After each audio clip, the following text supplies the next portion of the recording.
Welcome back muli sa ating YouTube channel mga kaagapay. Sa mga bago at hindi pa nakasubscribe, please subscribe my YouTube channel Kaagapay Mo. At syempre suportahan din po natin ang mga channel nila, Kuya Val Santos Matubang, Ate Edna Vlog, Kalingap Rab at sa lahat ng Kalingap. So ito na nga po mga kaagapay, may magandang balita sa ating lahat sa resulta ng check-up ni Princess Rena, at sa tagal po natin inaabangan kung ano ang findings sa check-up ni Rena.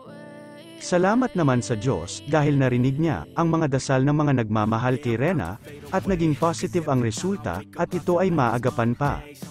Sa kwento ni Kalingap Roda, ang sakit daw ni Rena ay hinantulad sa sakit na diabetes, kasi ang diabetes naman ay nagagamot kaya posible talaga na gumaling si Princess Rena. Kaya maraming supporters ni Rena ang sobrang nasiyahan sa nalaman nilang resulta sa check-up.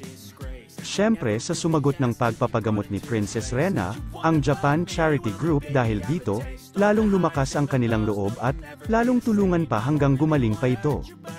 Ganun din po sa pangangalaga ng Kalingap dahil dito, sa mga maraming lumalabas na issue, sa pamilya ni Rena, ay hindi pa rin bumitaw ang Kalingap.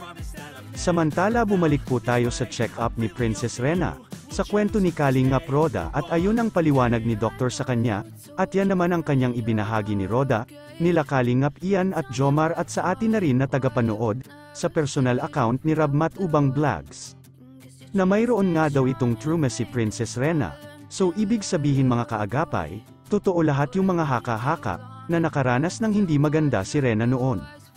Kaya naapektuhan ang kanyang utak at nagkaroon ng trauma si Rena. Higit pa dyan, si Rena ay walang tiwala sa mga taong nakapaligid or nakakasalamuha niya, kumbaga kumikilala siya yung taong nararapat para sa kanya. Dahil maski sa sarili niya ay wala siyang tiwala kaya puro makamama ang naririnig natin minsan sa kanya.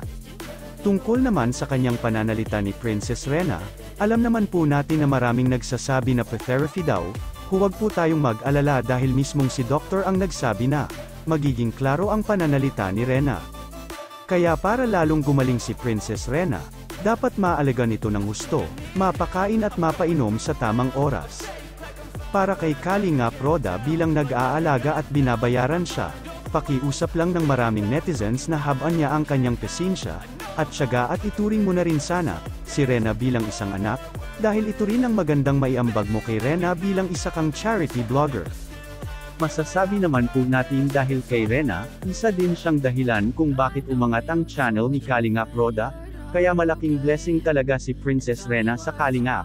So mga kaagapay ipagpatuloy lang po natin ang dasal para kay Princess Rena, para sa ganun tuluyan na siyang gumaling, malay po natin bago magpasko at sa kaarawan ni Princess Rena ay okay na ang lahat. Hanggang dito na lang muli ang ating reaction video. Salamat po. 갑자기 내게 나타나준 너, 난 아무 말도 할 수가 없었지.